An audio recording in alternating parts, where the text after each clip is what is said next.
The CBS Radio Mystery Theater presents... Come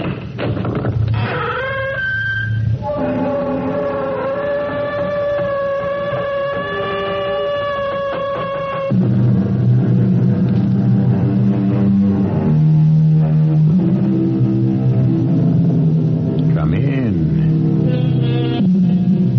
Welcome. I'm E.G. Marshall. I'm here to guide you on an excursion throughout which I believe you'll be very glad to have a guide. For the way is treacherous and horror waits around each turning. Hi, Archie. Let me have a cup of coffee, will you? Hey, did you ever hear of anybody getting a free ride on the Long Island Railroad? Well, you're looking at the man who did it. The conductor walked right past me. I had my ticket out there ready for him to punch, and he walked right past me. How about that coffee? Archie. Archie. You act as if you can't even see me.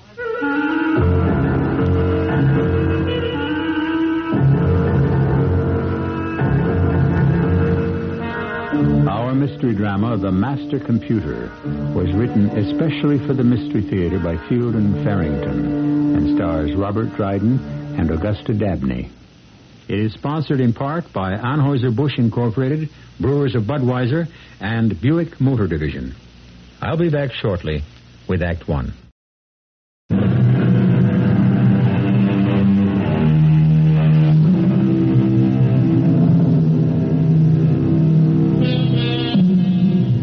Loneliness is a burden we've all borne in one degree or another. It throws us back upon our own personal resources, which, in the ordinary course of things, are sufficient to sustain us. But there's nothing ordinary about the loneliness we're going to deal with here, even though two people share it. This is loneliness, intolerably multiplied. Grace and Harry Clayton are returning from a pleasant summer vacation, but they're exhausted. They've driven in one day from Opequot, Maine to Newton, Long Island, the small suburban town in which they live. You know something, Grace? I never realized how beautiful Newton is. Well, I just want to crawl into the house and collapse. Oh, I hope I can make it to the bed. One stop first. I want to pick up the mail at the post office and tell them they can start regular delivery again tomorrow. Well, you better hurry then. The post office closes at 5:30. I'll make it, I think. Oh, Harry, do you dread going back to work in the morning? No, not really. Vacations have to end sometime. Otherwise, they wouldn't be vacations, would they? Oh, good. Parking right in front of the post office. You wait in the car. I won't be a minute. I think that man's getting ready to lock up. You better hurry. I'll catch him. Now, hold it a minute, will you? Just a couple of seconds. I want to pick up some mail you've been holding for me. It won't take a second. Did you hear what I said? Well, you could answer me at least. Well, I'll be damned. Why do people have to be so damn rude? He looked right through me. You'd think I wasn't even there. Well, I can pick up the mail in the morning. Come on, let's go on home. No, that's not the point. He might at least have had the courtesy to answer me. Oh, I guess he was just doing his job. They do close at 5:30. So, would it kill him to say, sorry, mister, I can't let you in? Oh. Hey, you want to stop somewhere for a bite to eat? You don't feel like cooking this evening, do you? I don't feel like stopping either. We'll open a can of soup.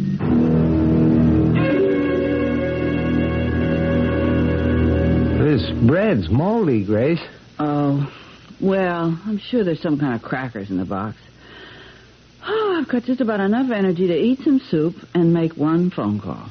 What phone call? Oh, I thought I'd call the kids at the camp. This evening? What for?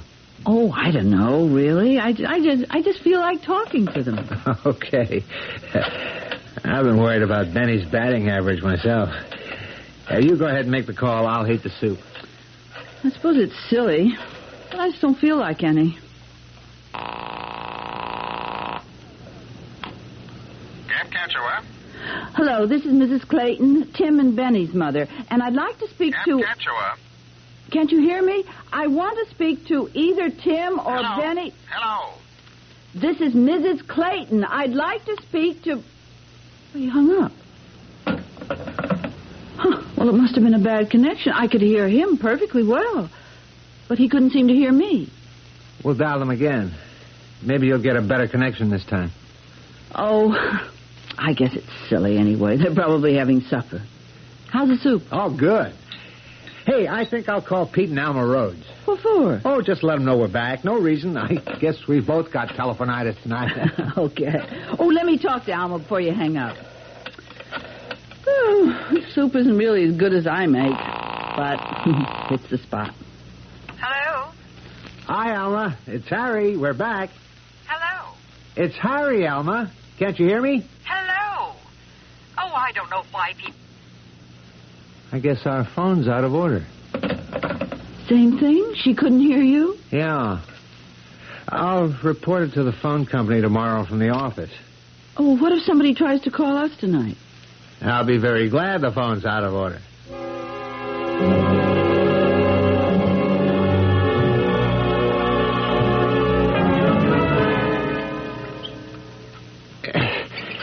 The devil's... Hey, Grace, did you turn the water off? I can't hear you. Wait till I get my robe on. Did you turn the water off, Grace? Turn the water off? Of course I didn't. Well, it is off. Oh, it can't be. The shut-off valve is clear down in the basement. I haven't even been down there since we got home, neither of you. Well, look at it. No water. It must be out of order. How can the water be out of order? Unless there's a broken main somewhere. Well, then there must be a broken main somewhere. Why don't you call the water company and... Oh. Yeah. The phone's out of order. And I'm going to be out of order myself if I don't get some coffee pretty soon. Well, there must be... Oh. Well, there ought to be enough ice cubes in the refrigerator to melt down so we can make a couple of cups of coffee. Hey, you know what? You're a genius. Oh, Harry. Well, now what? Everything's melted. Every single thing in the freezer. Oh, just look at that mess. Oh, for Pete's sake, what next? Oh, that refrigerator isn't even a year old yet. And... Wait a minute. No lights. We've got no electricity. But that's... What's going on here, Harry? I don't know. But I don't see how everything could go out of order. I mean, all at the same time. Well, look, I don't have time to check it out. I've got a train to catch. I'll get some coffee later. Well, what am I going to do all day in this house where nothing works? Go down the block and see Alma. She'll give you some coffee, and you can use her phone to call... I'll see who it is. No. You'll miss your train. I'll go. You had a look at your hair this morning? Huh? Oh, okay, you go. I won't be a second. It's probably Alma anyway. I'm coming. Good morning. You're Mr. Clayton, aren't you? Harry Clayton? Yes? My name's Handy. May I come in? Well, what is it? I was just leaving. I understand you've got some trouble here. Yeah, we've got trouble, all right. Are you from the phone people or the water or the electricity? They're all out. As a matter of fact... How did you find out? Did somebody report it? It was reported in a way. May I come in? I guess you'd better. Grace, I was just getting ready to leave. If I miss the 8:12, I can't get another one until, half hour or so. I think it just might be better if you didn't leave just yet. Is it Alma? Did you tell her... Oh. Grace, this is Mr. Handy. I'm very happy to know you, Mrs. Clayton. Mr. Handy's from the... where are you from? I came just as soon as I could get here when we heard about the trouble. If you'll just... Oh, are you going to fix things? You know, nothing's working. The water or the telephone and my freezer is just a mess. Wait a minute. You can't be here to fix all three of them. Which company are you from? The fact is, I'm going to ask you both to come with me. We can get this whole thing straightened out in no time at all. Come with you? Well, that doesn't make sense. Oh, it does, really. I suppose it sounds a little strange, but... Come with you where? Good question. It's a matter of computer malfunction. You know how things can get fouled up. You can't really blame the computer, I suppose. It must have been improper programming or I don't know. It's never happened before, and I'm very sure that it will not... What good's it going to do our coming with you? I don't know anything about computers. I'm a copywriter, advertising copy. Nothing to do with that, actually. If you'll just... Come with you where? I'm afraid I'm not at liberty to tell you that. Not just yet. I think you'd better just leave, Mr. Handy. You won't come with me? We will not. If you'd tell us where you want to take us, and maybe... Forget it, Grace. Oh, dear. I'm sure I don't know what's going to happen now. You're going to get out of this house and off this property. That's what's going to happen. All right. I just hope... All right, I'm going. Now. I think you missed your train, Harry. So, I'll take the next one. And if that kook shows up again, don't let him in.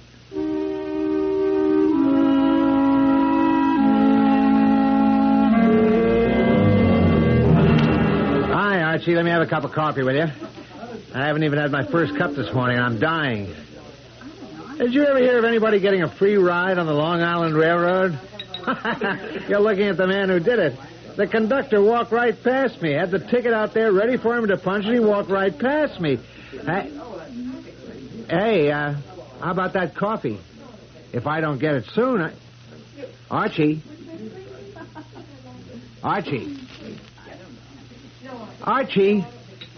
You act as if you can't even see me. Anybody home? Alma? It's Grace. Where are you? Oh, hi, Alma. You know, we tried to call you last night, but our phone seems to be out of order. Now, I could have sworn I heard that screen door slam. Hey! Alma, it's me. I slammed the door. Oh, those rotten kids. I swear, one of these days... Alma, come on. Don't play games. Are you sore at me or something? What's the matter with you, Alma? Rhodes Hardware. Pete, it's me. I'm sorry to bother you with the store. No, that's okay. No business yet. What's up? Well, it's those neighbor kids again. Oh, boy. What have they been up to now? Well, they slammed the kitchen door. It must have been the kids. Alma, it was me. I slammed the door. I don't want to scare you, but are you sure there's nobody in the house, honey? Oh, there couldn't be. I came right out to the kitchen, and there's nobody here. Alma, what are you trying to do to me? Okay. I'll speak to their parents again this evening. Any sign of Grace and Harry yet? Oh, no.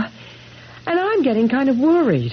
I know they wanted to get home yesterday. Harry was supposed to go back to work this morning. Alma, listen to me, Alma. Maybe they decided to take an extra few days or something. I wouldn't worry. You lock the doors now, you hear? Yes, I will. Bye. Alma, please. Oh, I wish I knew what happened to Grace and Harry. Alma, I'm here. I'm here in the kitchen with you. Well, I guess they can take care of themselves.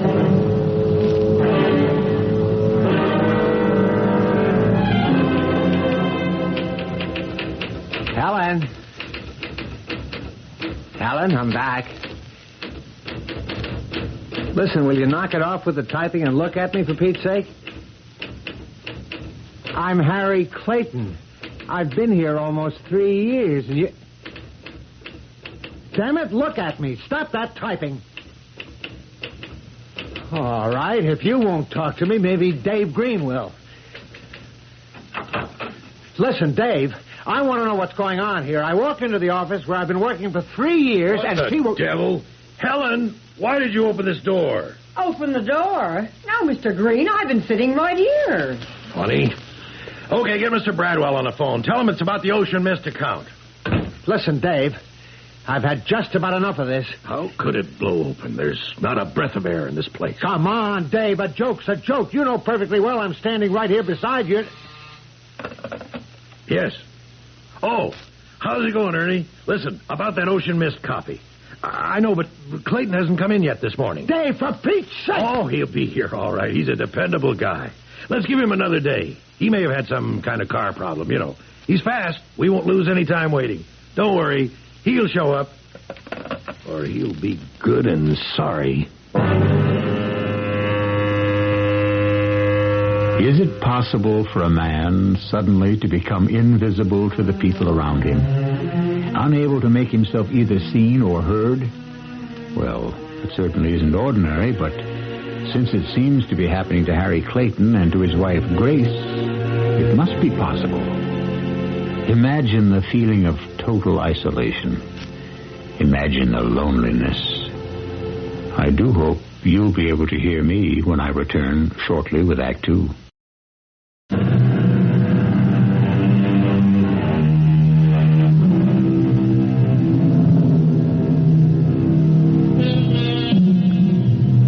Something has gone terribly wrong in the usually quiet lives of Grace and Harry Clayton. They find, first of all, that their telephone, water, and electric services have been cut off. And then, worse still, far, far worse, they find that they themselves have been cut off.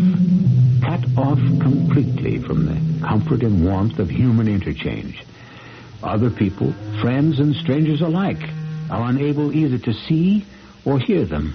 Grace, honey, what are you doing sitting out here on the curb? Grace, what is it? What's happened? Alma's mad at me. She won't speak to me. Just act like I'm not even there. Well, what are you doing sitting out here on the curb? No, I locked myself out. I took my purse, but I can't find my key in it, and I can't get in the house. You say Alma acts as if you're not even there? Yes, and I think it's mean. And I told her so. The same thing's happening to me, Grace. Alma's mad at you, too? No, I mean, people don't see me or hear me when I speak.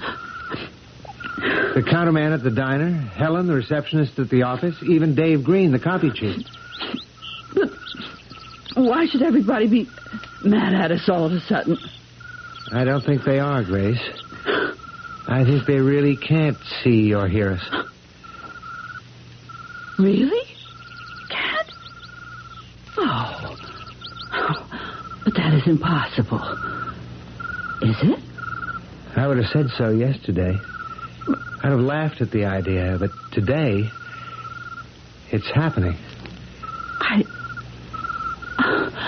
I don't see how it's possible. If it's happening, it's got to be possible. Let's go in the house.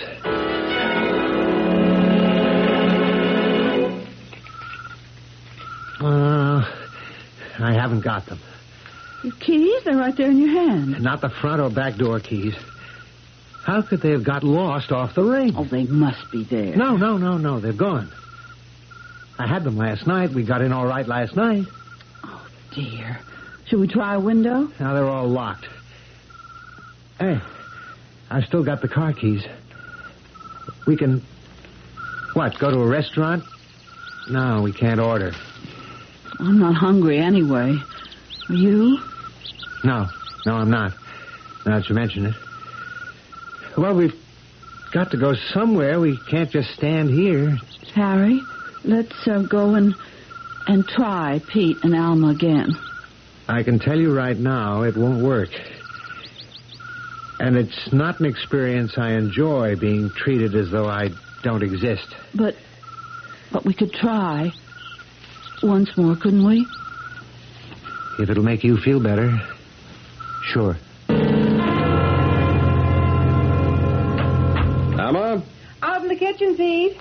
You hear anything from Grace and Harry? No, not a word. Hey, what's that smell so good? Oh, just plain old stew. Love it. Well, how was your day? So. Better than yours from the way you sound. Well, I can't get Grace and Harry off my mind. Well, it is funny they didn't call or something if they decided to stay over at the lodge for a while. I just... Now, don't laugh at me, Pete. I almost felt as if Grace was here. Right here in the house with me. Oh, come on now. I could have sworn. You know, right after that screen door slammed. Honestly. I could have sworn I heard her call my name. I bet you a quarter if we called, they'd be right there in the dining room at the lodge having a drink before dinner. Oh, could we? Could we what? Call the lodge and see if they're still there. Well, sure, if you want to. Sure, why not? I've got the number written down here somewhere. Oh, yes, here it is. 2, 4, 6. Keep your eye on the stew. Don't let it stick. A pleasure. Tastes about ready to me. Is this a Poquet Lodge? I'd like to speak to either Mr. or Mrs. Harry Clayton, please. Is that quarter bet on? Quarter bet? Oh, okay. You win if they're there, and I win if they're... Yes? Oh, I see. Well, can you tell me when they checked out? Yesterday morning. Early yesterday morning. Yes, well, all right. Thank you. Well, you heard what he said. Yeah, but it's a long drive. They most likely decided to stop at a motel last night. Okay, but why aren't they back now? They've had the whole day off to drive half the distance from Opoquet if they stopped at a motel last night. I don't know, Alma. Hey, what do you want to bet that's Grace and Harry right now? I'll go see. Oh, if they just got in, tell them there's plenty of stew here for 4. Anybody here? Is it them, Pete? Rotten kids. Who was it? Wasn't it Grace and Harry? Kids next door ringing doorbells again, I guess. There wasn't anybody there. Pete, I've got the funniest feeling. Serve the stew, Alma. What you need is some good, solid food. The funniest feeling, like they were here.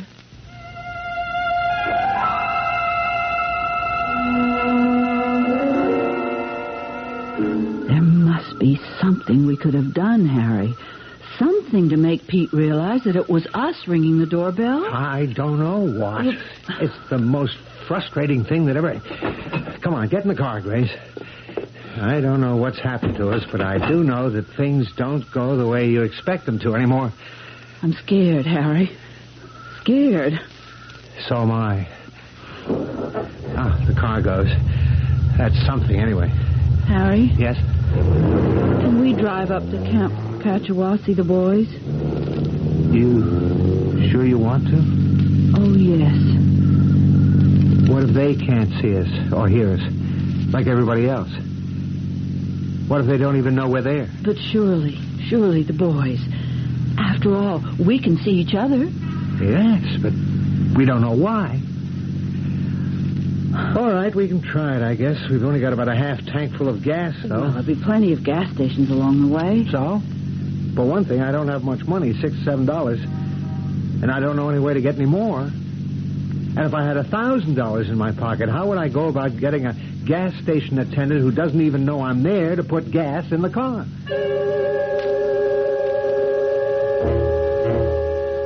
I don't know what to do, Pete.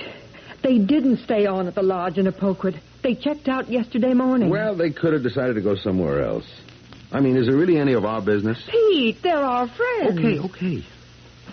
I don't like the looks of it either. I think we ought to call the police. Now, look, Alma, you don't call the police and say you have a feeling something's wrong. They don't operate that way. They'd write you off as a crackpot. Well, maybe they would. Maybe I am a crackpot, but I do have this feeling. Well, they can write it off if they want to, but I can't. Well, all right. If you feel that strongly about it, I'll call them. No, I'm the crackpot. I'll do the calling. What do I do, Pete? Just dial the operator? 516 0000. Oh, okay. If you'd rather I talk to them. No. I'll do it. Hello? Police headquarters? I want to report what I believe is a missing person. 2 missing persons. Their names? Harry and Grace Clayton. Yes, they live at 145 Hillside Avenue here in Newton. My name is Alma Rhodes. I live just down the street from them at 141 Hillside. Well, you see, they've been away on vacation. They stayed at a Opoquet Lodge in Opoquet, Maine. Well, they were supposed to be back home sometime yesterday. And, Well, they haven't come back. Yes, we tried the lodge. Yesterday morning. Yes, the clerk said they checked out yesterday morning. Well, I suppose it doesn't sound like much to you, but... Oh, yes, that's what I thought, too. Well, will you let us know, no matter what you find out?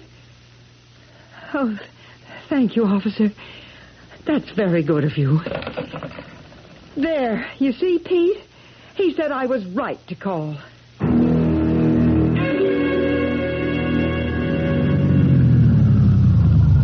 I don't think this station's open, Harry. Well, we're running pretty low on gas. Maybe they don't lock their pumps. Isn't there a light in that window around there on the side? Huh? Oh, yeah, looks like it, Okay, I'll go around, and if there's somebody there, I'll offer to buy $6 worth of gas. And if there isn't anybody, or if he doesn't hear me, I'll just help myself. Well, I don't know whether to come with you or wait here. Wait here. I won't be long. Hello there.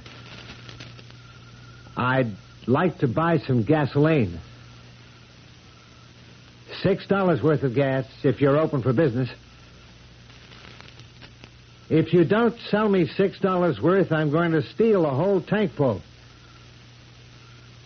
Okay, if that's the way you want it. Did you talk to him? Yeah, sure I talked to him. He didn't answer me, of course, but I talked to him. He may have been asleep. He was leaning back in a swivel chair with his eyes shut. Well, didn't you shake him or anything? No, I didn't want to touch him. Now, wait a minute. Let me see if I can make this pump work. Ah, it works. Turns itself off when it's full. Harry? Yes? Why didn't you want to touch him? I don't know. I've been thinking about that. I haven't felt like touching anybody all day. On the train earlier, I kept dodging and ducking so I wouldn't touch the other passengers. Why? Well, I guess I don't really know. Maybe I was afraid that they wouldn't feel it if I touched them. But you picked up the pump hose and put it in the tank. I mean, if you could do that... Yeah, I know. Let's go, Harry. As soon as the tank's full. See, the gas hose is a thing. I'm afraid to touch people. I'm afraid to.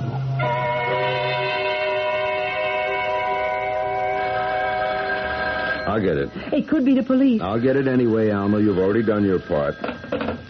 Hello? Yes, Mr. Rhodes. Oh, yes, Sergeant. It was my wife who called you earlier. Well, I don't know exactly. I'd say early 40s. Maybe she's in her late 30s. Oh, Lord. Well, no, that doesn't seem likely. Well, yes, I guess we could do that. About 20 minutes? Yes. And thank you very much, Sergeant. Have they found them? Well, they don't know yet. There was an accident yesterday afternoon just the Manhattan side of the Cross Island cutoff. Oh, no. Now, wait, please, Alma. They don't know yet. 2 people, a man and a woman, were hurt, but they didn't have any identification on them. Now, that doesn't seem likely, does it? I mean, that Grace and Harry would travel without identification? Are they... They're still alive, but it looks bad. Oh. They want us to come over to Union Hospital and make an identification, if we can.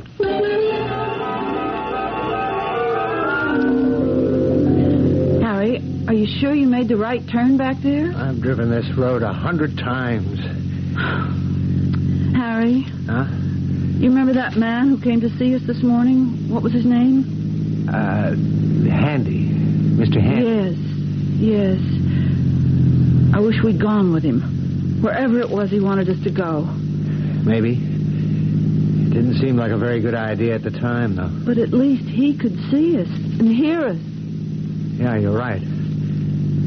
Come to think of it, he's the only one who's been able to all day.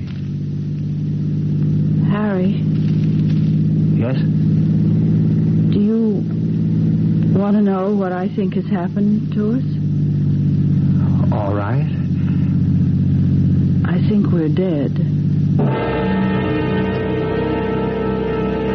The most perplexing mystery of all, death. Philosophers have devoted lifetimes to puzzling over it, and the best they've come up with is pure surmise. It is, to be sure, the cessation of life as we know it, but few of us can believe that it represents the absolute end. There must be a continuation, and in the nature of this continuation lies the mystery. Are we nearing a solution? Well, one solution, perhaps. We'll see when I return shortly with Act 3.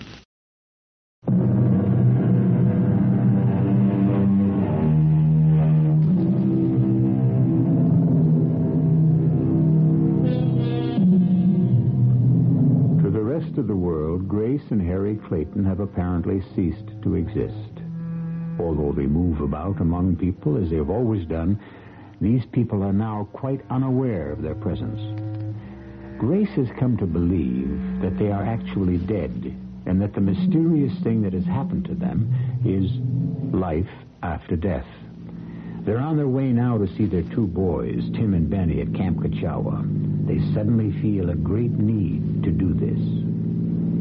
No, I don't think so. Don't think what, Harry? That we're dead. I mean, would it be like this? Is this, just this, what it's all about? Well, then what is it, if it isn't death? I don't know. Could it be some kind of an in-between thing? I mean, like purgatory or limbo or oh, I don't know what you'd call it. But could it be something like that? It could be anything. It could be... Oh, I make a right here, don't I? Won't the boys be in bed by now? I don't care. We can go into their cabins and well, we can look at them at least. Nobody can keep us from doing that. No. You think it's for the last time, don't you, Grace? Yes.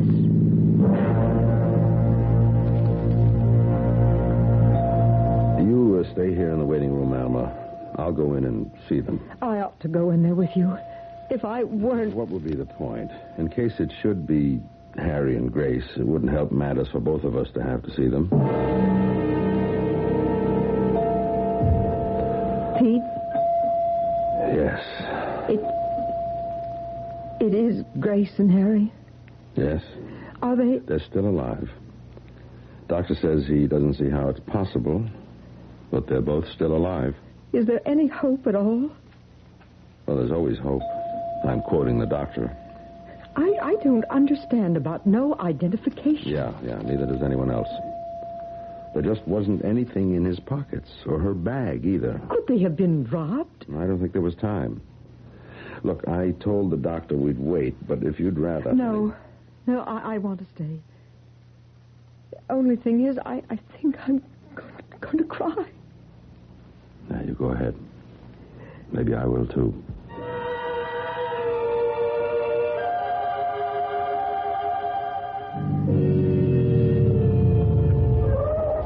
What's this? The office? Why are you stopping at the office? Well, maybe the counselor will talk to us. Well, he might. Just because we... You know better, Harry. Yeah, okay. But anyway, we don't know what cabin Tim and Benny are in. They must have a record of it somewhere in the office. Tim wrote that they have a little cabin all to themselves. These prices, they should have room service.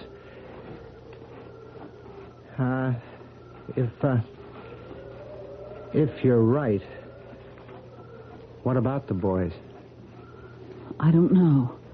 My sister, I guess, and her husband, Alice, and Fred, they'll be good to them, and... Oh, Harry. Honey, we don't know. Not yet. We're not sure. Okay. Good evening. We're Mr. and Mrs. Clayton, Tim and Benny's parents, Yes, and... Clara there? Yeah, this is John Finch. I'm sorry to bother you while you're on the phone, He but... doesn't hear you, Harry. Hey, Clara, how's it going?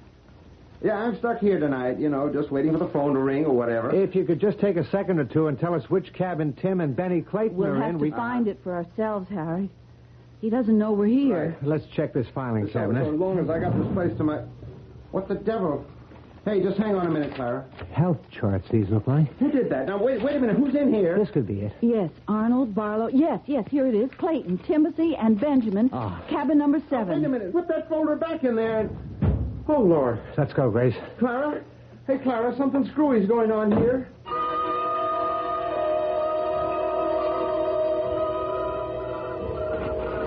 Can you read the number on the door there? It's so dark. Yes, this is it. Number 7. Are you going to try to talk to them, Harry? We'll see. There must be a light switch somewhere. Oh, here. Oh, they look like angels when they're asleep. All kids do. You don't have to whisper. Oh. Habit, I guess. You want to try to wake them up? No, I think I'd rather not. Look at that tan on Benny. He's been living in the sun. Yeah, I think it's bleached his hair some, too. Oh, Tim's got a big scrape place right on the end of his nose. Oh, Harry.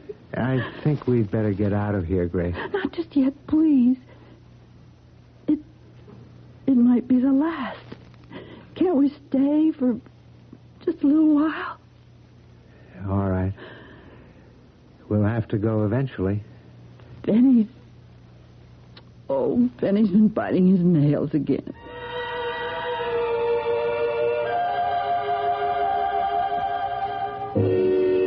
Mr. Handy, will you come in now? Yes, sir. I'm sure you know why you're here, Mr. Handy. The Clayton situation, of course. I'd just like to point out, though, that if the computer hadn't malfunctioned... We managed for a good many hundreds of years before we had the computer, you know. Yes, sir. The situation as it stands is quite intolerable. We've lost them. Lost them? They wandered away. Drove their car, I believe.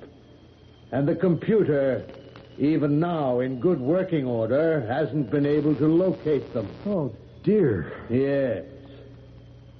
You made contact this morning and then let them get away. Isn't that true? They wouldn't come with me, sir. They absolutely refused. Well, it's still your assignment. My assignment? Go and find them, Mr. Handy.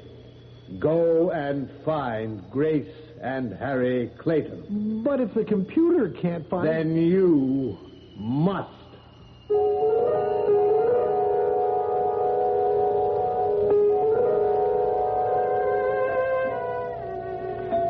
Pete, what did the doctor say? They're gone, Alma. Oh, Pete. It's a blessing, really. They were just too badly banged up. Brain damage in both cases, and just too much. Well, we've got to call Grace's sister. You want to, or shall I? No. I'll do it.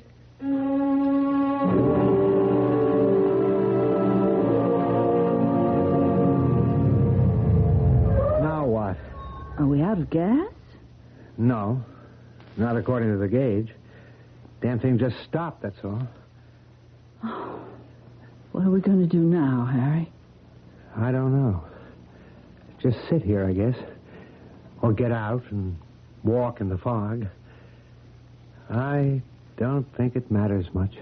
But we can't just leave the car sitting here in the road like this, can we? How long since we've seen a car, Grace? Well, not for a long time. Listen. For what? Just listen. Did you hear anything? Anything at all? Well, it's nighttime. A foggy night. Nobody... No frogs? No crickets? Absolutely nothing. It's scary. With the fog and everything. Yeah. Especially everything. Mr. Clayton! Mrs. Clayton! Yes! We're here. We're right here. Do you think it's Mr. Handy, Harry? I don't know. Somebody knows we're alive, at least. Or that we're not. Is it you, Mr. Handy? Yes, it's me. Don't go away. Oh, my goodness, what a time I had finding you. You shouldn't have left the house. Well, we couldn't get back in. We both lost our keys some way. Yes, well, it doesn't matter now, does it? Mr. Handy, are we dead? Yes, you are now. The computer's been fixed. What's a computer got to do with it? You see, when the truck crashed across the divider and hit your car on the way home from Maine, just at that moment, the computer malfunctioned. It didn't record your deaths. So, well, of course, you weren't properly dead or properly alive either, and all sorts of things went haywire. We're really terribly sorry. So that's how it was. It seems so strange. We didn't even notice. It was instantaneous, or would have been, except for that miserable computer. You've been in a coma while we got it repaired. So, what happens now? Well, you aren't going to make trouble about coming along with me this time, are you? Oh, no, not this time. Oh, good. That's fine. Then everything's all right. Except we have 2 children, Mr. Handy. But they're provided for, aren't they? We'll never see them again. What do you mean you'll never see them again? We're dead. They're alive. Well, but they'll die, of course. What? Eventually. Everybody does. You know that. Oh. Well, at least we get to see them once more. But to wait a lifetime. No, my dear. It'll hardly seem longer than drawing in a breath and breathing it out again. We're dealing with eternity here,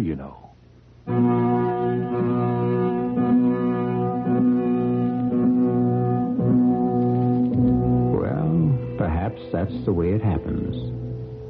Perhaps it isn't. All we can do is pass the story along to you as it came to us. Each of us, whether he is aware of it or not, has his own thoughts upon death and what follows it, based on what he has witnessed, what he feels in his heart, and maybe on what he has heard on Mystery Theater.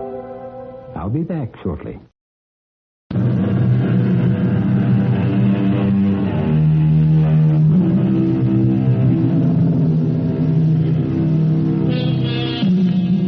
There is no way to give you a follow-up on what happened after the end of our story. We are not privy to that information. We like to believe, and do believe, that all went well and that we've given you as happy an ending as a story about death can have. Our cast included Augusta Dabney, Robert Dryden, Joan Shea, Nat Polan, and Robert Maxwell. The entire production was under the direction of Hyman Brown. And now, a preview of our next tale. Where do you feel ill? What, his stomach? But your head? Sit down on the rocker. You look ghastly. Laura, maybe if I had a brandy. I'll telephone Paul Schilder. No, please. He's operating at 7. I've just got a chill or something. You wipe your face with a wet cloth, and I'll be right up. I heard them. Every word. They're coming back. Killers. Oh, what shall I do? Is it too late to call the police and turn in the money? Maybe not. But give up $80,000 because I'm afraid of a pair of hoodlums? What have I got to be afraid of? Say they confront me. I tell them that I haven't got the money. Would they risk shooting me? No, I won't give up that money. I won't. Radio Mystery Theater was sponsored in part by Buick Motor Division and Anheuser-Busch Incorporated, brewers of Budweiser. This is E.G. Marshall inviting you to return to our Mystery Theater for another adventure in the macabre. Until next time, pleasant dreams.